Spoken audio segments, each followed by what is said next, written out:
Welcome to Not Milk Never Milk. Subscribe if you're lactose intolerant.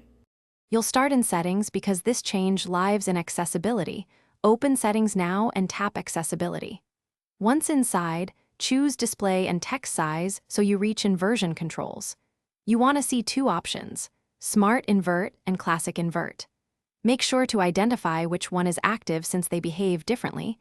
Classic inverts all colors, while Smart tries to preserve media. Now toggle the active inversion off to stop photos from appearing inverted immediately. Next, focus on which invert mode is causing the problem.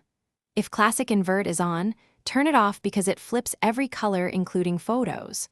Once done, enable Smart Invert only if you need a dark-friendly interface that preserves images.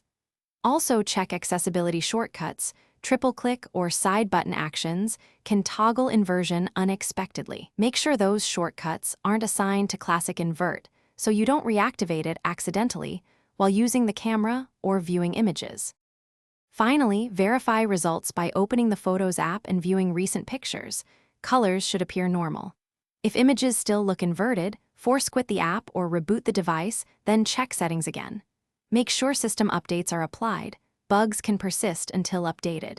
If problems continue, reset accessibility settings to defaults rather than full device reset. Troubleshooting tip. If triple-click shortcuts re-enable inversion, remove that shortcut or change it to prevent accidental activation. Thanks for watching. If this was helpful, leave a like and consider subscribing. See you next time.